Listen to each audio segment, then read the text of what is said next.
Only you are worthy, worthy of it all. Praise and glory, honor and strength unto our God, unto our God. Matchless, endless, love unrestrained. This is our God. Every tribe sing praise and glory, honor and strength unto our God, unto our God. Matchless, endless, love unrestrained. This is our God. Every tribe sing ayo, ayo, ayo, wow. Ayo, ayo, ayo, wow. We sing ayo, ayo, ayo, wow.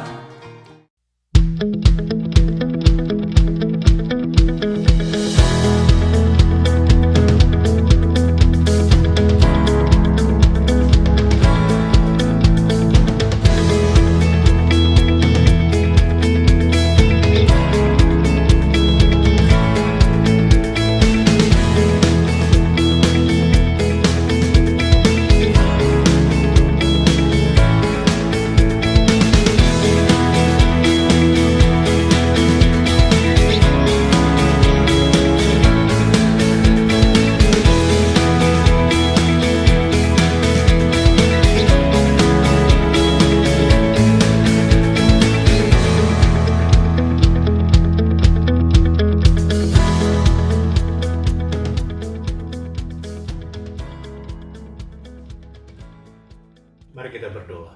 Segala puji, hormat, kemuliaan, keagungan, kejayaan hanya bagi-Mu Bapa di sorga. Kami ucap syukur untuk hari ini, hari yang baru Kau berikan bagi kami. Kami mau gunakan untuk memuji, memuliakan nama Tuhan. Terima kasih Tuhan, segala puji hormat bagi nama-Mu. Oleh sebab itu biar kiranya Kau pakai hamba-hamba-Mu yang ambil bagian dan pelayan pada hari ini. Seluruh sidang jemaat Efrata yang ada di rumah, mereka masing-masing, Tuhan juga memberkati. Kuasai dengan kami dengan kuasa Roh-Mu yang kudus, sehingga dari awal, pertengahan sampai selesai ibadah inilah ibadah yang berkenan kepada Tuhan dan dipimpin oleh kuasa Roh-Mu yang kudus. Terima kasih Bapa. Segala puji bagi nama-Mu, sekaligus segala pekerjaan kuasa kegelapan setan jahat yang ingin mengganggu konsentrasi kami untuk kami beribadah kepada Tuhan, kami tolak patahkan kuasanya di dalam nama Tuhan Yesus Kristus. Bahkan kami perintahkan Engkau nyah dari tempat ini, nyah dari hati dan pikiran kami, darah Yesus yang berkuasa. Terima kasih Bapa. Hamba mentabiskan ibadah ini hanya dalam nama Yesus Kristus Tuhan. Haleluya. Amin. Haleluya, ada sukacita saudara. Mari sama-sama kita bangkit berdiri. Kita mau angkat pujian ini sambil kita tunjuk kiri kanan kita, katakan, hari ini ku rasa bahagia. Hari ini ku rasa bahagia, berkumpul bersama saudara seiman. Tuhan Yesus telah satukan kita tanpa memandang di antara kita, bergandengan tangan dalam kasih, dalam satu hati, berjalan dalam terang kasih Tuhan. Tunjuk kiri kanannya, katakan, kau saudaraku dan kau sahabatku, tiada yang dapat memisahkan kita.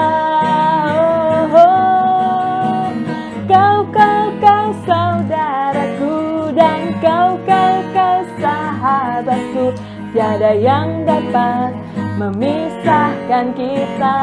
Haleluya. Hari ini ku rasa bahagia, berkumpul bersama saudara seiman. Tuhan Yesus telah satukan kita tanpa memandang di antara kita, bergandengan tangan dalam kasih, dalam satu hati, berjalan dalam terang kasih Tuhan. Kau saudaraku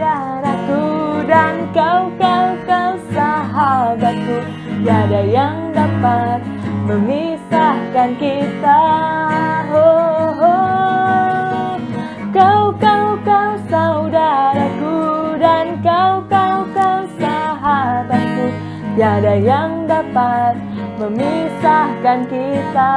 Sekali lagi tunjuk kiri kanannya, katakan, kau saudaraku, dan kau sahabatku. Tiada yang dapat memisahkan kita. Oh, oh. Kau saudaraku, dan kau sahabatku. Tiada yang dapat memisahkan kita. Tiada yang dapat memisahkan kita. Tiada yang dapat memisahkan kita.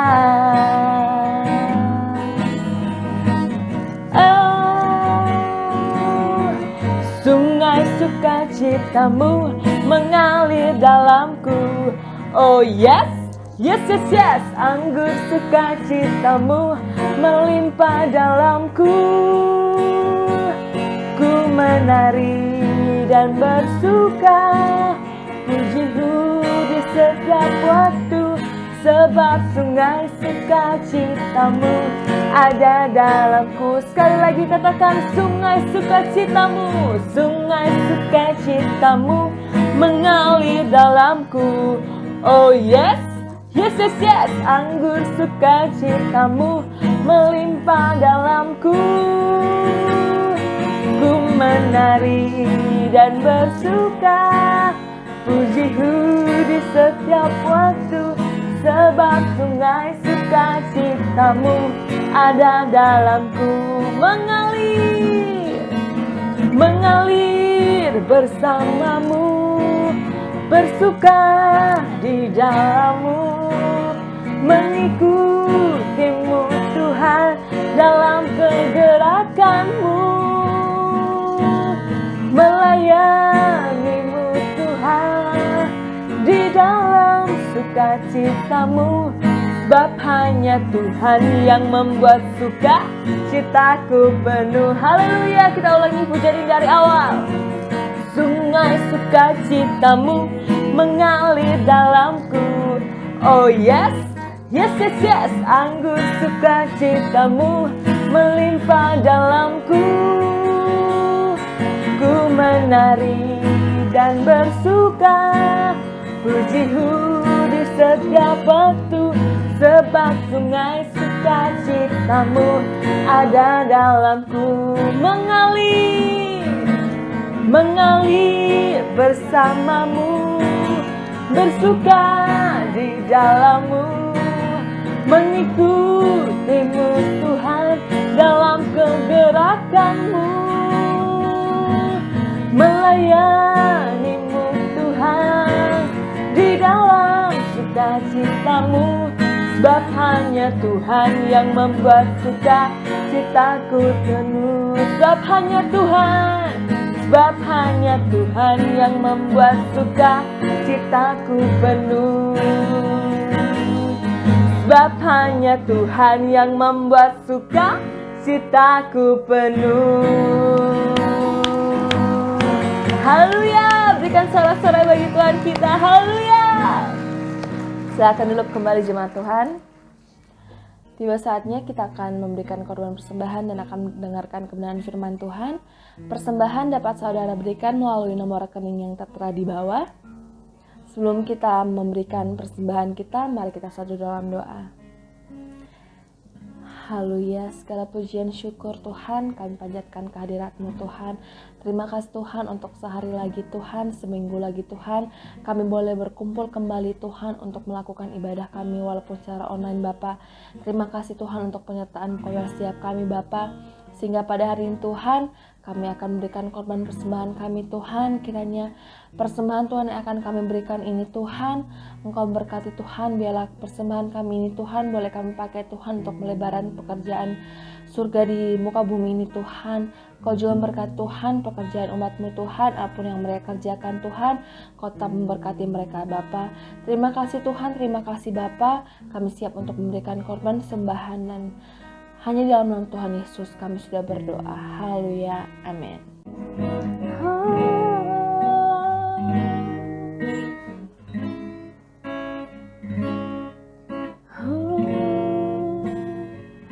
Di hatimu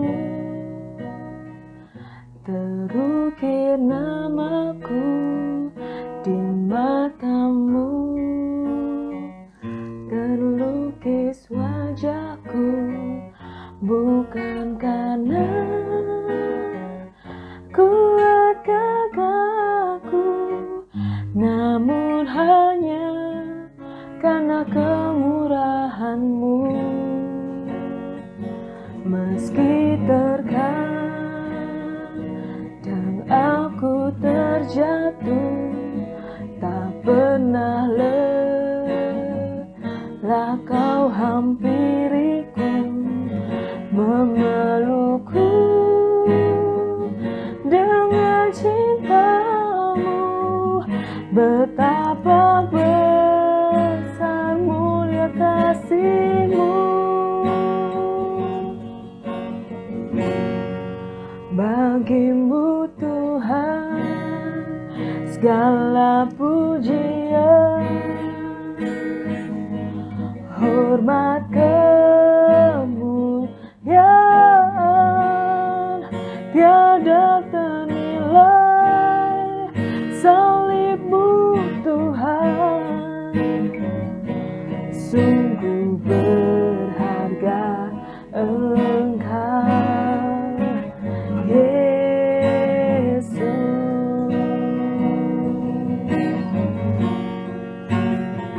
Di hatimu terukir namaku, di matamu terlukis wajahku, bukan karena kuat gagahku, namun hanya karena kemurahan-Mu. Meski terkadang aku terjatuh, tak pernah lelah Kau hampiriku, memelukku dengan cinta-Mu.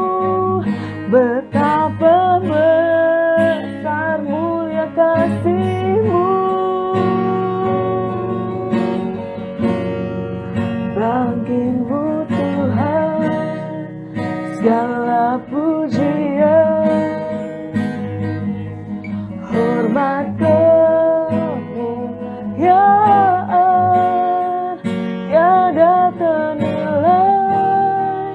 Salib-Mu Tuhan sungguh berharga. Engkau Yesus.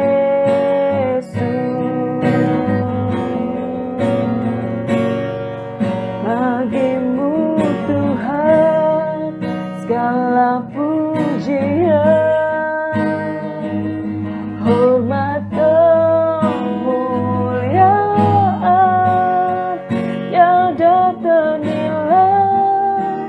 Salib-Mu Tuhan sungguh berharga. Engkau Yesus.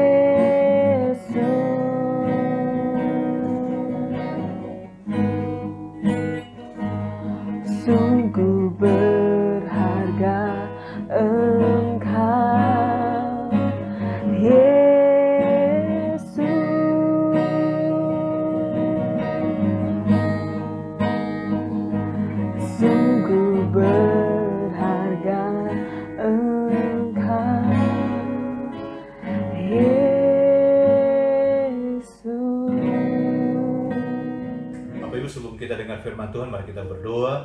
Terima kasih Bapa, kami sudah memuji memuliakan Tuhan. Tiba saatnya kami mau diperlengkapi dengan kebenaran firman Tuhan. Firman-Mu pelita bagi kaki kami, firman-Mu terang bagi jalan kami, firman-Mu ya dan amin. Firman-Mu adalah kebenaran, dan kebenaran itu yang telah memberkatkan kami. Oleh sebab itu urapi hamba-Mu, urapi sidang jemaat Efrata Panama yang mendengar, siapapun yang mendengarkan firman Tuhan, sehingga kami bukan saja menjadi pendengar yang baik, tapi kami mempraktekannya di dalam kehidupan kami masing-masing, sehingga nama Tuhan dipermuliakan. Terima kasih Bapa, kami sudah siap dengar firman Tuhan dalam nama Tuhan Yesus. Haleluya, amin. Puji Tuhan, shalom. Bapak Ibu saudara kasih dalam Tuhan, saya berharap saudara dalam keadaan sehat semua, sukacita mewarnai kehidupan saudara, dan tentu damai sejahtera dari Tuhan ada dalam keluarga saudara. Nah, hari ini kita akan berbicara tentang mezbah keluarga. Nah, Bapak Ibu saudara kasih dalam Tuhan, adalah suatu kenyataan bahwa membangun suatu keluarga bukanlah perkara yang mudah. Keluarga ibarat sebuah perahu di tengah samudera yang diombang-ambingkan oleh angin dan gelombang. Tidak sedikit orang yang tidak mampu mempertahankan hidup rumah tangganya, yang akhirnya karam saudara di tengah samudera kehidupan ini. Nah saudara, hal ikhwal terbentuknya suatu keluarga, yaitu bahwa keluarga adalah sebuah komunitas atau lembaga yang dibentuk oleh Tuhan sendiri untuk mewujudkan kehendaknya. Kita tahu bahwa Tuhan menciptakan laki-laki dan perempuan dan memerintahkan mereka untuk memenuhi, memelihara, dan menguasai bumi. Dalam melaksanakan kehendaknya, Tuhan mengawali dari sebuah keluarga. Nah, oleh sebab itu saudara, keluarga adalah tonggak utama ya dalam mewujudkan kehendak Bapa di sorga demi terwujudnya damai sejahtera di bumi ini saudara. Nah, Tuhan pertama kali menempatkan manusia di Taman Eden. Kita tahu ya, untuk apa? Untuk mengusahakan dan memelihara taman itu. Namun keluarga yang pertama dibentuk oleh Tuhan kehilangan kendali dan akhirnya keluar dari jalur. Kehidupan keluarga yang pertama di bumi ini tidak dijalani sebagaimana apa yang dikehendaki oleh Tuhan sendiri, tetapi dijalani dengan dasar apa? Keserakahan, kepentingan diri sendiri, kekerasan, kebebasan, dan yang tak terkendali saudara keselam Tuhan, dengan tujuan apa? Untuk mencari kesenangan, mencari kepuasan dan kekayaan. Tetapi Tuhan tidak membiarkan hal itu terjadi saudara. Nah, Tuhan telah memulihkan keadaan itu di dalam Yesus Kristus. Amin saudara. Sehingga Ia telah memanggil keluarga-keluarga baru dalam satu persekutuan yang indah di antara anggota keluarga itu sendiri maupun dalam persekutuan dengan Tuhan. Nah, itulah sebabnya Bapak Ibu diperlukan yang namanya mezbah keluarga. Nah, mezbah keluarga adalah tempat korban dipersembahkan. Mezbah keluarga adalah sarana untuk melakukan kegiatan-kegiatan penyembahan kepada Tuhan yang dilakukan secara bersama-sama dengan seluruh anggota keluarga. Nah saudara, mari kita sama-sama belajar memahami apa sebenarnya yang dimaksud dengan mezbah keluarga. Simpelnya saudara, mezbah keluarga adalah sarana dan waktu yang digunakan oleh satu keluarga untuk apa? Untuk beribadah dan berdoa bersama-sama. Mezbah keluarga berarti para anggota keluarga mempersembahkan waktu untuk menyembah Tuhan bersama-sama di rumah. Membangun mezbah keluarga adalah hal yang penting bagi keluarga Kristen, karena hal itu saudara menunjukkan bahwa Tuhan adalah pusat atau prioritas dalam rumah tangga kita. Kita membutuhkan bimbingan Tuhan. Sama seperti yang dilakukan Abraham dan beberapa tokoh dalam perjanjian lama yang kita ketahui, saudara kasihan Tuhan. Mezbah keluarga juga memberi para anggota keluarga tempat pribadi untuk menyembah Tuhan, membahas perkara-perkara rohani dan berdoa sebagai satu keluarga. Dan saya percaya ketika kita membangun mezbah keluarga, itu merupakan kunci kita membangun suatu keluarga yang kuat di dalam Tuhan. Saudara kasihan Tuhan, mezbah keluarga akan menjadikan keluarga itu menjadi kuat dan sanggup menghadapi masalah-masalah yang besar sekalipun. Membangun mesbah keluarga artinya menghadirkan Tuhan dalam komunitas keluarga melalui ibadah. Saya ingat ketika istri saya dirawat di rumah sakit beberapa minggu yang lalu, saudara. Dalam kesendiriannya di rumah sakit, ia mendapatkan kekuatan dan penghiburan yang luar biasa melalui mesbah keluarga yang kami lakukan setiap malam bersama-sama anak-anak di Jakarta. Meskipun hanya melalui sarana media sosial lewat WA, saudara. Ya, saya di rumah, istri saya di rumah sakit, anak-anak di Jakarta bersama cucu, ya, bersama mantu, saudara. Ya, kami menaikkan pujian dan doa bersama-sama kepada Tuhan. Dan sesuai dengan ayat firman Tuhan di dalam Matius pasal yang ke-18 ayat 20, dikatakan, disebab di mana ada 2 atau 3 orang berkumpul dalam namaku, di situ aku ada di tengah-tengah mereka. Kami percaya itu, saudara, kesalahan Tuhan. Ya, kami lebih dari 2-3 orang. Walaupun saya sendirian di rumah, istri saya sendirian di rumah sakit, tapi ada anak-anak di Jakarta. Dan kami sama-sama setiap malam kami memuji memuliakan Tuhan. Kami baca Alkitab bersama-sama, saudara, bergantian, dan kami berdoa. Benar, saudara, kehadiran Tuhan akan mengubah keadaan. Seburuk apapun akan menjadi indah dan penuh dengan mujizat. Itu yang kami rasakan, Bapak Ibu. Tuhan hadir di antara kami. Tuhan mendengar doa keluarga kami. Istri saya akhirnya dipulihkan, dan tidak hanya itu, saudara. Selama 6 hari berada di rumah sakit, istri saya memiliki begitu banyak kesaksian yang dapat dibagikan kepada keluarga dan teman-temannya. Tuhan telah merubah kesakitan menjadi berkat. Haleluya. Setiap pribadi dalam satu keluarga yang menyumbangkan kebahagiaan, maka keluarga tersebut akan menjadi kuat luar biasa. Nah, caranya adalah setiap pribadi dalam satu keluarga harus dekat dengan Tuhan. Kedekatan dengan Tuhan itu adalah kunci kebersamaan dalam satu keluarga, Bapak Ibu. Jika satu keluarga beribadah bersama-sama, yang disebut mesbah keluarga, itu akan menjadi keluarga tersebut menjadi kuat dalam menghadapi berbagai tantangan, dan mereka akan mampu menjadikan masalah sekali lagi menjadi berkat. Karena apa? Karena sesama anggota keluarga saling menopang dan memiliki kesatuan hati dalam menaikkan permohonan kepada Tuhan. Melalui mesbah keluarga, maka satu keluarga dapat bersama-sama meminta dan mendapatkan hikmat serta tuntunan Tuhan. Bagaimana melangkah dengan sikap yang benar dan akhirnya membuat keputusan yang benar. Mesbah keluarga akan membangun keluarga sekali lagi yang kuat dan bahagia. Itu tentu yang kita inginkan bersama. Nah, Bapak Ibu Saudara kasihan Tuhan, masih banyak orang yang kurang memahami bahwa pelayanan itu dimulai dari keluarga. Pelayanan terhadap keluarga itu jauh lebih penting daripada pelayanan di mimbar atau di depan orang banyak.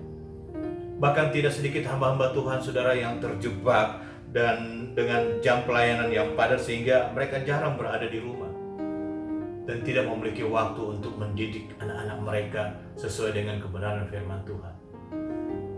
Saya punya pengalaman, saudara. Saya hilang di tengah-tengah pelayanan orang tua saya beberapa tahun yang lalu sebelum saya menikah. Ada seorang pria yang terabaikan karena begitu sibuk orang tua melayani ke sana kemari. Banyak orang, banyak anak-anak muda akhirnya percaya, bertobat, saudara. Tetapi ada satu anak muda yang ketinggalan. Dia ada di rumah, saudara.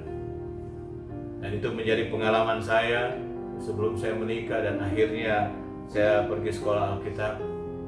Dan saya menyadari bahwa untuk berubah, saudara, tidak harus melalui orang tua, tidak harus melalui orang yang lain. Keinginan, kesadaran kita sendiri. Ketika kita mengalami satu pengalaman yang Tuhan izinkan kita alami dalam kehidupan kita, saudara, hanya kita dapat memunculkan satu pemikiran bahwa segala sesuatu akan berlalu. Dan puji Tuhan, Tuhan begitu baik buat saya. Ini sampai sekarang saya tetap melayani pekerjaan Tuhan, jadi hamba Tuhan. Puji Tuhan. Tapi buat saya juga akhirnya saya pahami bahwa ternyata orang tua saya punya cara untuk mendidik saya, agar supaya saya juga bisa mandiri, saudara. Tetapi bersyukur, mungkin tidak banyak seperti saya, karena ada teman-teman yang saya kenal justru dari keluarga hamba Tuhan, justru hidupnya berantakan. Kita doakan untuk keluarga hamba Tuhan, sehingga benar-benar keluarga hamba Tuhan itu bisa menjadi contoh dan teladan. Nah, mari kita belajar dari kisah Imam Eli. Saudara, Imam Eli adalah imam yang bertugas di kemah suci di Shilo, tempat di mana tabut perjanjian berada. Imam Eli, saudara, dibantu oleh dua anaknya, yaitu Hofni dan Pinehas. Dalam 1 Samuel pasal yang kedua ayat 12 sampai yang ke-17, ya, kita baca ini kisah kejahatan anak-anak Imam Eli. Saudara kasih dalam Tuhan, firman Tuhan, adapun anak-anak lelaki Eli adalah orang-orang dursila. Mereka tidak mengindahkan Tuhan ataupun batas hak para imam terhadap bangsa itu. Setiap kali seseorang mempersembahkan korban sembelihan, sementara daging itu dimasak, datanglah bujang imam membawa garpu bergigi 3 di tangannya dan dicucukkannya ke dalam bejana atau ke dalam kuali atau ke dalam belanga atau ke dalam periuk. Segala yang ditarik dengan garpu itu ke atas diambil imam itu untuk dirinya sendiri. Demikianlah mereka memperlakukan semua orang Israel yang datang ke sana, ke Shilo. Bahkan sebelum lemaknya dibakar, bujang imam itu datang lalu berkata kepada orang yang mempersembahkan korban itu, berikanlah daging kepada imam untuk dipanggang, sebab ia tidak mau menerima daripadamu daging yang dimasak, hanya yang mentah saja. Apabila orang itu menjawab, bukankah lemak itu harus dibakar dahulu, kemudian barulah ambil bagimu sesuka hatimu, maka berkatalah ia kepada orang itu, sekarang juga harus kau berikan, kalau tidak aku akan mengambilnya dengan kekerasan. Dengan demikian sangat besarlah dosa kedua orang muda itu di hadapan Tuhan, sebab mereka memandang rendah korban untuk Tuhan. Sampai di sini, saudara, di mana Alkitab mencatat bahwa anak-anak daripada Imam Eli ini tidak hanya sebagai orang-orang dursila atau pesina yang tidak menghindarkan Tuhan, tetapi mereka memandang rendah korban untuk Tuhan. Ini kejahatan yang luar biasa. Lalu apa yang menjadi kesalahan daripada Imam Eli, saudara? Nah, seperti pepatah katakan bahwa buah itu tidak jauh daripada pohonnya, demikianlah mungkin yang terjadi dalam keluarga Imam Eli. Saudara kasihan Tuhan, Imam Eli tidak menjadi teladan. Dia membiarkan saudara anak-anaknya menajiskan pelayanan di kemah suci, sehingga membuat Tuhan sangat marah kepadanya. Saudara kasihan Tuhan. Nah, dalam 1 Samuel pasal yang ke-2 ayat 19 dikatakan, mengapa engkau memandang dengan loba kepada korban sembilanku dan korban sekianku yang telah kuperintahkan, dan mengapa engkau menghormati anak-anakmu lebih daripadaku, sambil kamu menggemukkan dirimu dengan bagian yang terbaik dari setiap korban sajian umatku Israel. Bapak, Ibu, Saudara kasihan Tuhan, dari sini kita mempelajari kesalahan Imam Eli sebagai imam di hadapan Tuhan. Imam Eli adalah seorang imam yang serakah, saudara. Nah, kesalahan Imam Eli sebagai ayah adalah membiarkan sekali lagi anak-anaknya itu hidup di dalam dosa. Ya, dia tidak tegur. Ya, sebagai ayah dia gagal mendidik anak-anaknya untuk takut kepada Tuhan. Dia gagal menjadi teladan bagi anak-anaknya. Hal ini menimbulkan murka Tuhan, saudara, terhadap Imam Eli. Dengan apa? Dengan mencabut perjanjian terhadap Imam Eli. Kalau kita baca dalam 1 Samuel pasal 2 ayat 30 dikatakan demikian, sesungguhnya aku telah berjanji keluargamu dan kaummu akan hidup di hadapanku selamanya. Tetapi sekarang demikianlah firman Tuhan, jauhlah hal itu daripadaku, sebab siapa yang menghormati aku akan kuhormati, tetapi siapa yang menghina aku akan dipandang rendah. Saudara yang kekasih, Tuhan kita adalah Tuhan yang setia akan janjinya. Namun dari kisah Imam Eli kita bisa belajar bagaimana murka Tuhan kepada Eli. Karena apa? Karena Imam Eli dan kedua anaknya tidak menghormati Tuhan, sehingga membuat Tuhan mencabut perjanjiannya terhadap Imam Eli. Dan tidak berhenti sampai di situ saja. Tuhan bahkan menyatakan bahwa dosa keluarga Eli itu tidak akan diampuni. Coba kita lihat dalam 1 Samuel pasal yang ketiga ayat yang ke-13 sampai 14. Dikatakan begini, sebab telah kuberitahukan kepadanya bahwa aku akan menghukum keluarganya untuk selamanya karena dosa yang telah diketahuinya, yaitu bahwa anak-anaknya telah menghujat Tuhan, tetapi ia tidak memarahi mereka.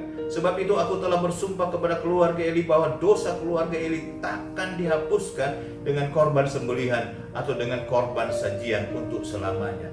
Perhatikan kata dosa keluarga Eli yang melibatkan seluruh anggota keluarga, saudara kasih dalam Tuhan. Ngeri betul, saudara. Ya, bahwa dosa yang dimulai karena ketidakpedulian seorang ayah terhadap kejahatan anak-anaknya akhirnya membuat seluruh keluarga itu binasa. Dari kisah Imam Eli kita belajar bahwa orang tua, terutama ayah yang bertindak sebagai imam dalam keluarga, memiliki peranan yang sangat besar, memiliki peranan yang sangat penting, saudara, dalam membangun keluarga yang takut akan Tuhan. Dari kisah Imam Eli ini, saudara kasihan Tuhan, kita belajar bagaimana kita sebagai pria khususnya menjadi sumber di dalam keluarga, menjadi imam yang dapat memimpin, menuntun anak-anak kepada pusat kehendak Tuhan, menjadi sumber yang baik yang akan menyalurkan aliran-aliran dari sumber yang baik tentunya, yaitu Bapa di sorga, kepada seorang ayah, dan dia mengalirkan kepada istri, kepada anak-anak, sampai kepada cucu. Sehingga benar firman Tuhan, engkau akan melihat anak dari anakmu. Ya, berkat itu dari Sion itu tercurah kepada anak kita sampai kepada cucu kita. Puji Tuhan, saudara kasihan Tuhan. Nah, karena alasan ini mengapa memelihara mesbah keluarga itu penting dalam menciptakan ikatan keluarga yang kuat. Nah, seharusnya saudara kasihan Tuhan, waktu mesbah keluarga adalah waktu yang berkualitas, di mana kita dapat berbagi masalah kita dengan terbuka dan juga saling mengingatkan dan saling meyakinkan bagaimana pemeliharaan Tuhan, kehadiran Tuhan dan keterlibatan Tuhan dalam keluarga kita. Dengan cara ini saudara, kita akan berfokus kepada ibadah hanya kepada Tuhan, bukan hal-hal yang lain. Beribadah kepada Tuhan dalam suasana kekeluargaan adalah jalur di mana firman Tuhan dapat dilanjutkan dari generasi ke generasi selanjutnya, saudara. Tuhan memerintahkan orang Israel untuk berbuat seperti itu. Seorang ayah harus mengajar anak-anaknya untuk apa? Untuk menaruh kepercayaan kepada Tuhan dan tidak melupakan perbuatan-perbuatan Tuhan, tetapi memegang perintah-perintahnya. Dalam Mazmur 78 ayat 7. Nah, dengan membangun mesbah keluarga, maka para keluarga dapat memelihara iman generasi berikutnya di dalam keluarga mereka, saudara. Nah, sekarang pertanyaan yang muncul, mengapa mesbah dan doa dalam keluarga itu menjadi sangat penting, saudara? Ini adalah pertanyaan mendasar yang harus ada dalam setiap keluarga. Dan berikut ini beberapa alasan kuat sehingga mesbah dan doa dalam keluarga itu menjadi sangat penting. Nah, yang pertama, saudara, menghadirkan Tuhan di dalam keluarga. Nah, mesbah dan doa dalam keluarga adalah sarana kehadiran Tuhan di dalam keluarga. Alasan para tokoh iman membuat mezbah adalah agar Tuhan hadir menyertai, menjawab doa-doa mereka. Jika Tuhan hadir, saudara, Dia akan menjadi kepala yang mengatur, memimpin, dan memberkati keluarga kita. Kehadiran Tuhan akan mengubah keadaan seburuk apapun menjadi indah dan penuh mujizat. Saya percaya itu.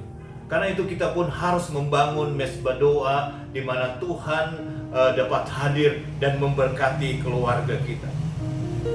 Kalau kita lihat dalam Matius pasal yang ke-18 ayat yang ke-19 sampai ke ayat yang ke-20. Saudara kasih dalam Tuhan, demikian firman Tuhan. Dan lagi aku berkata kepadamu, jika 2 orang daripadamu di dunia ini sepakat meminta apapun juga, permintaan mereka itu akan dikabulkan oleh Bapakku yang di sorga. Sebab di mana 2 atau 3 orang berkumpul dalam namaku, di situ aku ada di tengah-tengah mereka.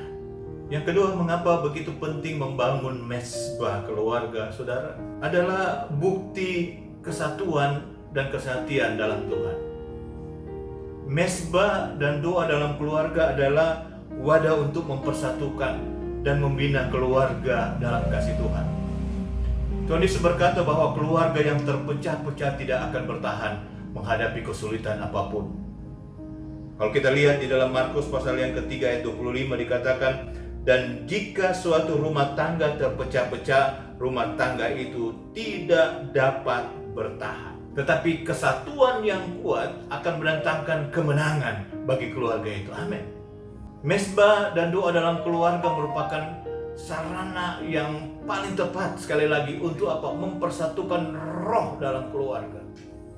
Kalau dalam Efesus pasal yang keempat ayat yang ketiga, Efesus 4 ayat ketiga dikatakan, dan berusahalah memelihara kesatuan roh oleh ikatan damai sejahtera. Disinilah saudara kasihan Tuhan, ayah dan ibu beserta anak-anak bersatu dalam doa dan menjadikan firman Tuhan sebagai pedoman hidup di dalam keluarga mereka masing-masing. Saudara kasihan Tuhan. Yang ketiga, bukti perlindungan dan pembelaan Tuhan atas keluarga. Inilah yang menjadi alasan yang kuat kenapa kita membangun mezbah keluarga. Ya, kita berdoa bersama-sama dengan keluarga. Karena mezbah dan doa dalam keluarga itu sebagai bukti bahwa Tuhan melindungi kita dari serangan iblis atas keluarga kita. Nah, saudara kasihan Tuhan, bila keluarga kita tidak berdoa, maka iblis akan menyerang. Jadi ada celah, ada potensi kita dapat diserang oleh iblis. Ya, kita tahu bahwa iblis ini sedang mengintai kita, sedang mengitari kita. Ya, kalau ada celah, saudara, dia masuk. Makanya disuruh berjaga-jaga, kita suruh harus waspada. Karena iblis sedang mengintai kita, saudara. Ya, kapan ada kesempatan dia masuk, saudara. Oleh sebab itu tidak heran terjadi kehancuran dalam keluarga. Dampaknya kepada kesulitan ekonomi, mungkin sakit, penyakit. Dan kita lihat anak-anak kita, kenakalan-kenakalan remaja, saudara, terutama sekali disebabkan oleh apa? Oleh pekerjaan kuasa kegelapan. Nah, itu harus diputuskan. Ada namanya pelayanan pemutusan. Dulu saya tidak percaya itu, saudara. Tapi hari ini saya katakan saya percaya bahwa memang kita harus diputuskan dari kutuk-kutuk keturunan. Sehingga ketika kita membangun satu keluarga, maka kita akan melahirkan keturunan-keturunan ilahi. Haleluya. Tidak bisa, saudara, diatasi dengan apapun juga. Apakah dia berpendidikan tinggi? Atau mungkin ada nasihat-nasihat yang kita terima dari orang-orang mungkin yang berpengalaman. Kita tidak akan dapatkan itu. Selain kita menyerahkan semuanya ke dalam tangan Tuhan, dan kita memperkuat hubungan sesama di dalam keluarga kita. Ikatan keluarga yang kuat lewat kasih Tuhan. Lewat mezbah doa yang kita bangun di tengah-tengah keluarga. Saudara Islam Tuhan, kita butuh kekuatan Roh Kudus. Kita butuh Tuhan dengan kekuatan yang supranatural itu yang bisa mengatasi, itu yang bisa menghalau, itu yang bisa mengalahkan segala ancaman-ancaman yang dikerjakan oleh kuasa kegelapan kepada keluarga kita. Nah, saudara kasihan Tuhan, kita perlu mesbah doa, karena doa merupakan satu alat perang kita. Ketika kita bersyafaat, kita mematahkan serangan-serangan iblis atas keluarga kita. Di dalam Efesus pasal yang ke-6, kita lihat di sana ayat yang ke-12 dikatakan, karena perjuangan kita bukanlah melawan darah dan daging, tetapi melawan pemerintah-pemerintah, melawan penguasa-penguasa, melawan penghulu-penghulu dunia yang gelap ini, melawan roh-roh jahat di udara. Di dalam Mazmur pasal yang ke-91 ayat yang ke-14, mungkin kita sudah hafal semua, apalagi di suasana COVID ini, saudara, yang menjadikan benteng pertahanan dalam keluarga atau tubuh kita.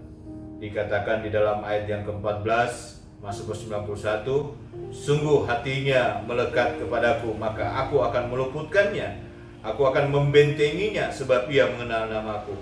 Bila ia berseru kepadaku, aku akan menjawab. Aku akan menyertai dia dalam kesesakan. Aku akan meluputkannya dan memuliakannya. Dengan panjang umur akan kukenyangkan dia dan akan kuperlihatkan kepadanya keselamatan daripadaku.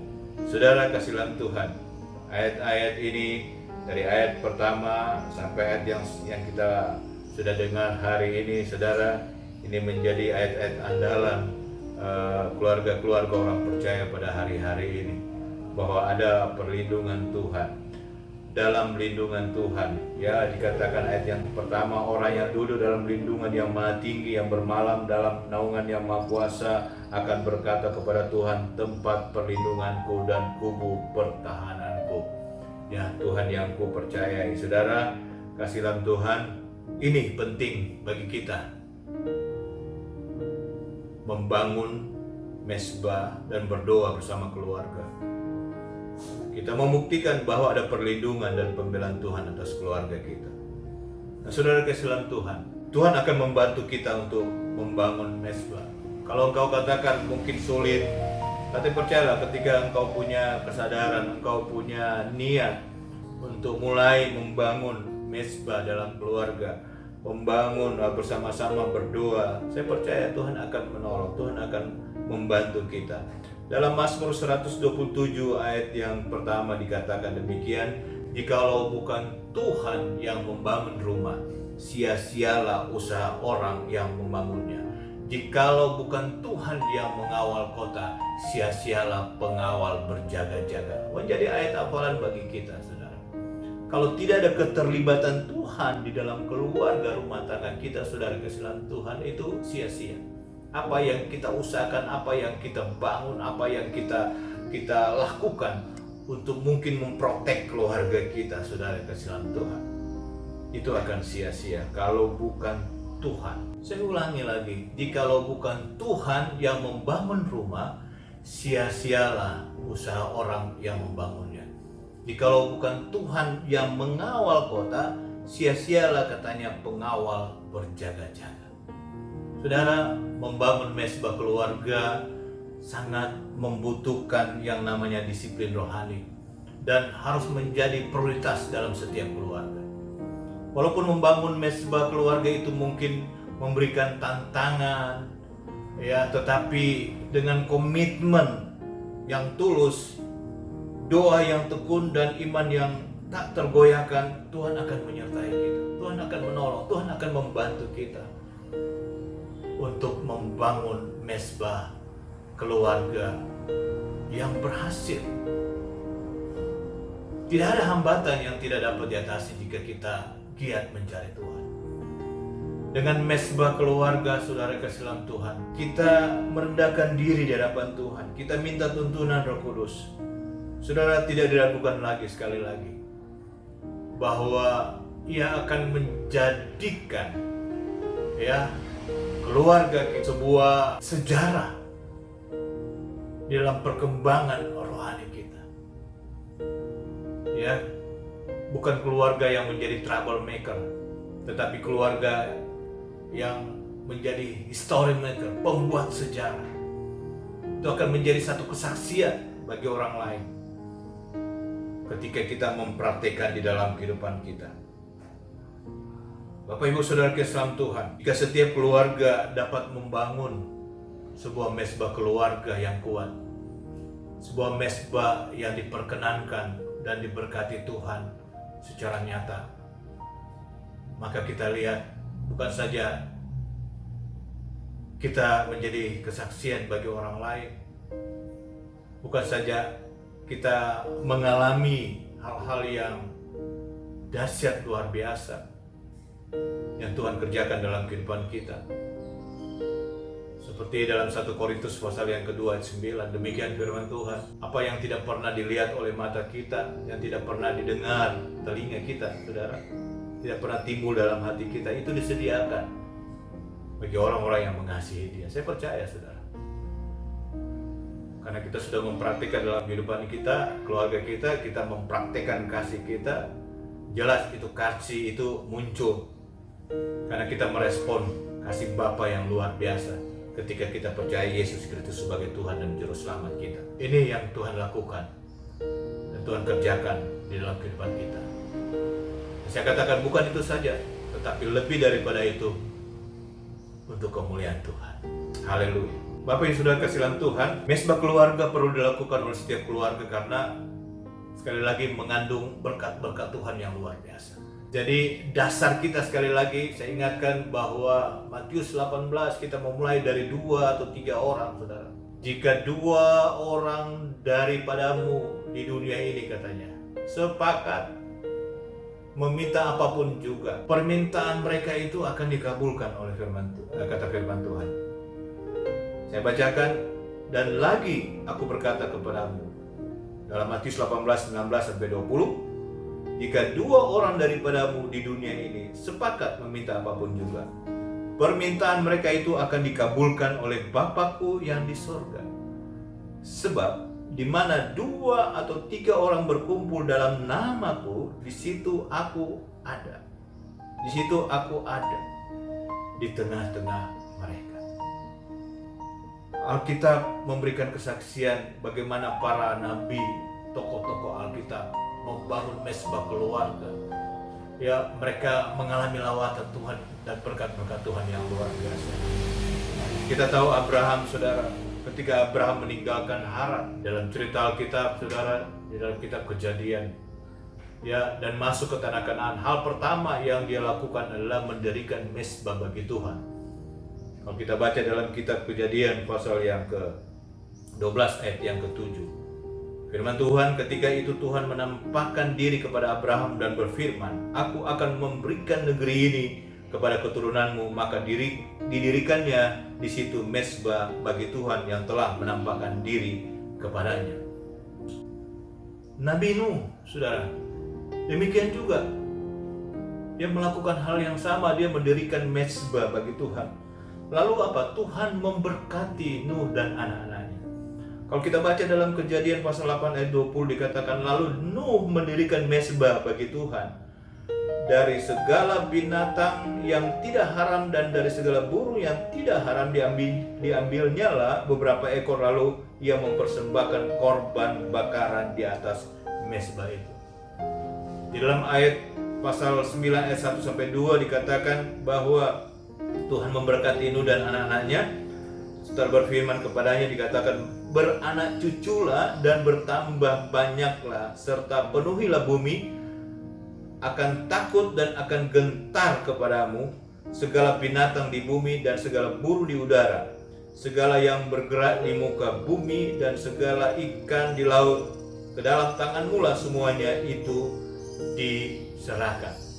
Saudara, ini akibat atau dampak, ya, dari apa yang dilakukan oleh Nuh. Dia mendirikan mezbah bagi Tuhan, lalu Tuhan memberkati Nuh dan anak-anaknya. Yang berikut, saudara, Nabi Yakub.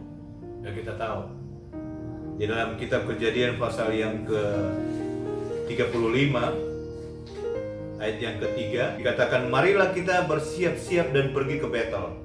Aku akan membuat mezbah di situ bagi Tuhan yang telah menjawab aku pada masa kesesakanku dan yang telah menyertai aku di jalan yang kutempuh. Ternyata juga Nabi Yakub ini pernah mengalami yang namanya kesesakan. Ada masa-masa yang sulit yang dia alami. Keluarga mereka lalui, saudara. Mereka mengalami kelaparan, kekurangan pangan, saudara. Mereka kekurangan air, sumur-sumur yang mereka gali kering. Tetapi kita lihat, saudara kasihan Tuhan, bahwa ketika itu terjadi, ketika mereka membangun mezbah bagi Tuhan, dalam ayat ini dikatakan Tuhan menjawab di tengah-tengah kesesakan mereka. Tuhan menyertai mereka di dalam perjalanan. Berikutnya adalah Yosua. Ketika dia selesai mengalahkan dan membumi hanguskan kota Ai, di dalam Yosua pasal 8 dia mendirikan mezbah bagi Tuhan. Dikatakan bahwa pada waktu itulah Yosua mendirikan mezbah di Gunung Ebal bagi Tuhan. Saudara kasihan Tuhan, ketika Tuhan menyertai Yosua dalam peperangan mengalahkan kota Ai. Nah, oleh sebab itu Bapak Ibu saudara kasihan Tuhan, bukankah saat ini kita sedang dihadapi dengan COVID-19 yang sedang melanda dunia dan kita tidak bisa pergi kemana-mana, tetapi harus berada di rumah. Bahkan ke tempat ibadah pun kita tidak bisa. Kita semua dipaksa oleh keadaan untuk melakukan atau melaksanakan mezbah keluarga di rumah. Kita ibadah di rumah, saudara. Seperti apa yang kita lakukan. Saudara kasihan Tuhan, tahukah saudara bahwa ibadah itu tidak harus di sebuah gedung atau tempat yang kita biasanya beribadah, yang kita sebut sebagai gereja, saudara kasihan Tuhan. Tetapi ternyata kita bisa lakukan selama ini di rumah kita. Dan ada kesempatan juga kita membangun hubungan yang erat intim dengan keluarga, suami, istri, dan anak-anak. Membangun mezbah keluarga, membangun mezbah dan berdoa bersama-sama. Oleh sebab itu, mari kita membangun mezbah keluarga yang mungkin hanya dihadiri oleh 2 atau 3 orang dalam keluarga, saudara. Mungkin ada suami istri, mungkin ada suami dan anak-anak, atau sebaliknya, saudara, istri dan anak-anak. Ya, 2-3 orang dalam keluarga, namun Tuhan hadir di sana. Kondisi saat ini memaksa kita untuk membangun mezbah keluarga di rumah. Saya percaya saudara, agar kita menghadirkan Tuhan di rumah dalam keluarga kita. Saya percaya Tuhan akan hadir dan Tuhan ada di tengah-tengah keluarga kita. Saat keadaan pulih kembali saudara dari COVID, bangsa kita ini, dan akhirnya kita diizinkan untuk beribadah di gedung atau di tempat ibadah sebagaimana biasa kita lakukan, jangan lupa mezbah keluarga jangan sampai berhenti. Ketahuilah bahwa ini adalah rencana Tuhan dalam hidup keluarga kita. Keluarga kita penting, saudara. Rumah tangga kita sangat penting, dan keluarga adalah pelayanan kita yang utama. Amin. Tuhan Yesus memberkati. Mari Bapak Ibu saudara kasihan Tuhan, kita mau masuk dalam persekutuan tubuh dan darah Yesus. Saya mengajak saudara untuk bangkit berdiri dan kita berdoa. Terima kasih Bapa, kami sudah mendengarkan kebenaran firman Tuhan.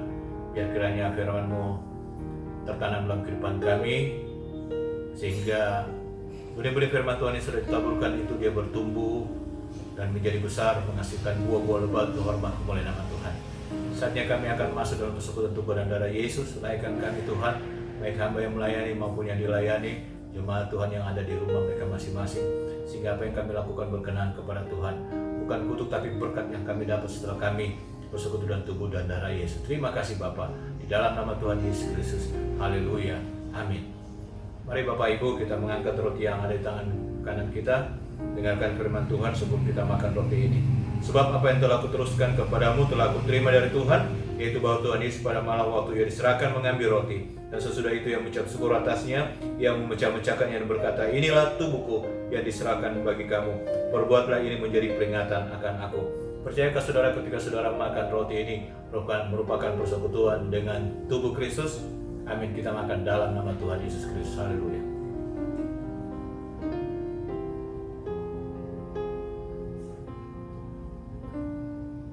Mari kita mengangkat cawan di tangan kanan kita. Dengarkan firman Tuhan. Demikian juga yang mengambil cawan sudah makan lalu berkata, cawan inilah perjanjian baru yang dimeteraikan oleh darahku. Perbuatlah ini setiap kali kamu meminumnya menjadi peringatan akan aku. Sebab setiap kali kamu makan roti ini dan minum cawan ini, kamu memberitakan kematian Tuhan sampai Ia datang. Percayakah saudara, ketika saudara minum anggur ini merupakan persekutuan dengan darah Kristus? Amin. Kita minum dalam nama Tuhan Yesus Kristus. Haleluya.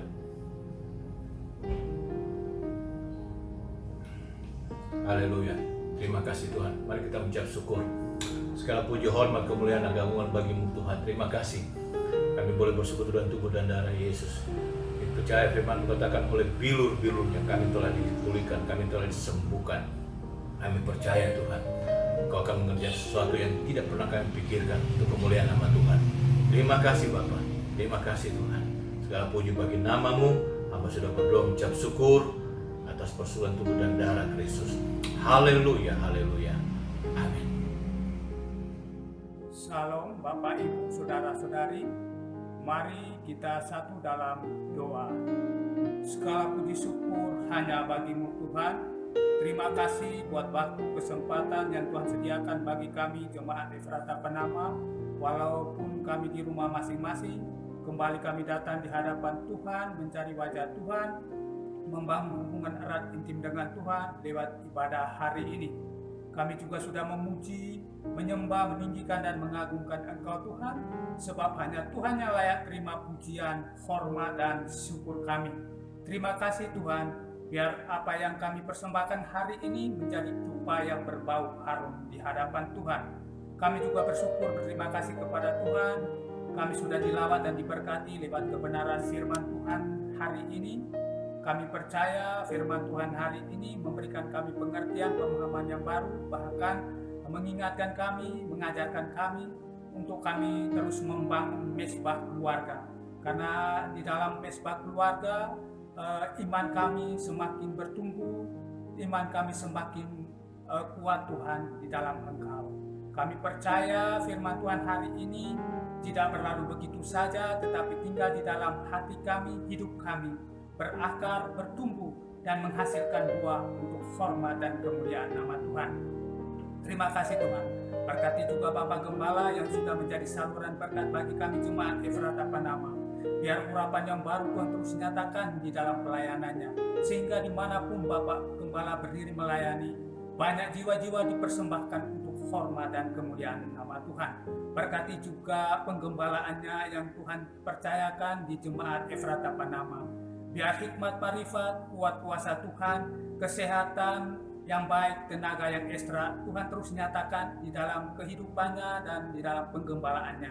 Sehingga lewat penggembalaannya, Jemaat Efrata Panama terus bertumbuh di dalam iman percaya kepada Tuhan. Terima kasih Tuhan, berkati juga Ibu Gembala di dalam tugas pelayanannya. Kami percaya dimanapun Ibu Gembala berdiri melayani, dia menjadi berkat dan berdampak bagi banyak orang untuk hormat dan kemuliaan nama Tuhan. Terima kasih Tuhan, berkati juga anak-anak mereka, berkati anak mantu, bahkan cucu yang semuanya ada di Jakarta, semuanya dalam lindungan Tuhan. Terima kasih Tuhan, kami juga berdoa buat Jemaat Efrata Panama, ya Tuhan terus memberkati Jemaat Efrata Panama, berkat keluarga, berkat kesehatan, berkat pendidikan untuk anak-anak, dan berkat usaha pekerjaan Jemaat Efrata Panama, sehingga apapun yang dikerjakan Jemaat Efrata Panama, Tuhan selalu buat berhasil di dalamnya.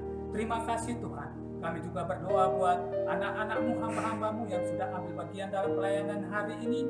Tuhan, Engkau terus memberkati mereka, pakai mereka lebih heran, lebih dahsyat lagi Tuhan. Dan semuanya dikembalikan hanya untuk hormat dan kemuliaan nama Tuhan. Kami juga berdoa Tuhan untuk bangsa kami Indonesia Tuhan.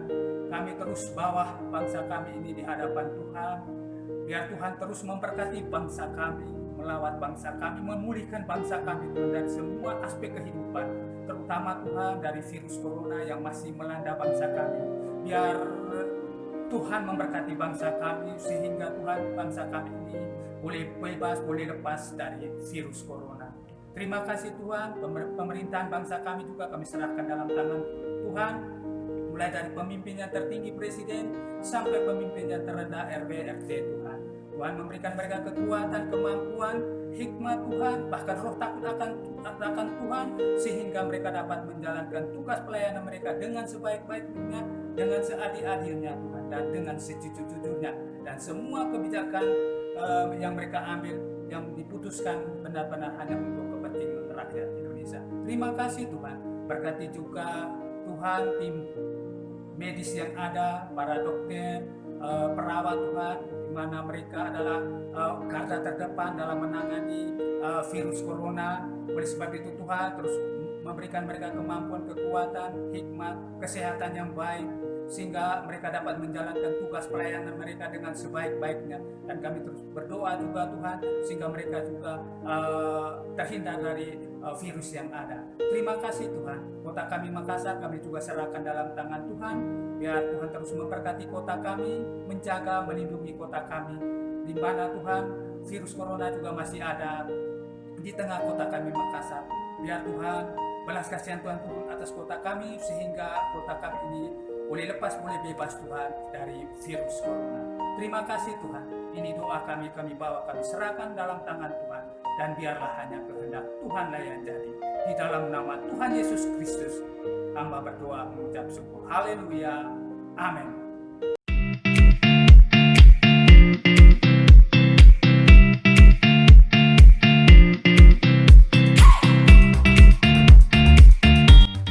Jangan lewatkan GKMI Efrata Panama Online Service tanggal 12 Juli 2020 dengan tema Kuasa Perkataan. Ibadah ini akan dilayani oleh Pastor Fares Lombot. Sudahkah anak Anda beribadah hari ini?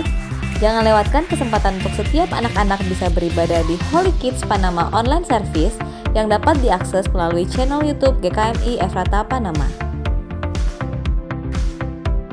Doa malam online akan diadakan setiap hari Jumat pukul 19 sampai 20.30 malam. Bagi jemaat Tuhan yang ingin memberikan persembahan, dapat dilakukan melalui transfer bank BCA melalui nomor rekening 405-1237-123 atas nama Fares Lombot dan Trisnowati, dan untuk persepuluhan dapat melalui transfer bank BCA dengan nomor rekening 780-0808-292 atas nama Fares Lombot dan Joni Cowasi.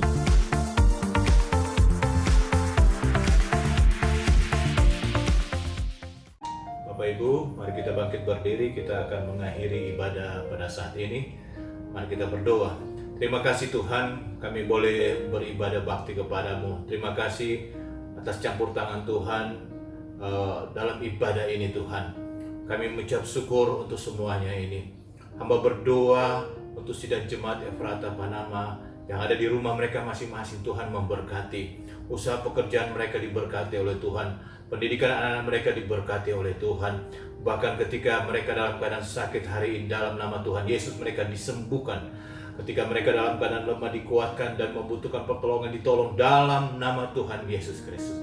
Kami berdoa untuk bangsa dan negara kami. Biar kiranya Tuhan memberikan hikmat budi bijaksana kepada pemimpin kami yang tertinggi sampai ke yang terendah Tuhan, RT RW. Tuhan memberkati, khususnya untuk Presiden Joko Widodo Tuhan, bersama Wakil Presiden Tuhan. Tuhan memberkati mereka dalam mereka memimpin bangsa kami, sehingga bangsa kami Tuhan bisa lepas dan terbebas dari COVID-19 ini dalam nama Tuhan Yesus. Oleh sebab itu kami ucap syukur, kami serahkan bangsa kami dalam tangan Tuhan. Kami percaya pemulihan akan terjadi dan ekonomi juga akan dipulihkan dalam nama Tuhan Yesus. Sehingga kami boleh bersuka cita, kami boleh memuji memuliakan Tuhan, sehingga bangsa kami bangsa yang sejahtera, damai. Terima kasih Bapa. Juga syukur kami kepadamu. Kami akan mengakhiri ibadah dalam nama Tuhan Yesus Kristus. Haleluya. Mari Bapak Ibu, Saudara sekalian Tuhan, tadakan tanganmu, arahkan hatimu, dan kita terima berkat. Tuhan memberkatimu dan melindungi engkau. Tuhan menyinari engkau dengan wajahnya dan memberi engkau kasih karunia. Tuhan mendapatkan wajahnya kepadamu dan memberi engkau damai sejahtera. Oleh sebab itu, Turun dan terimalah berkat anugerah dan sejahtera dari Bapa Yahweh di sorga, cinta kasih sayang dari Tuhan kita Yesus Kristus, serta pertolongan pimpinan penyertaan Roh Kudus mulai hari ini sampai reka fajar hari Maranatha. Tuhan Yesus datang kembali menjemput para salehnya. Dalam berkat nama Yesus Kristus Tuhan, kami sudah berucap syukur, menerima berkat dan mengakhiri ibadah saat ini. Haleluya, haleluya, amin.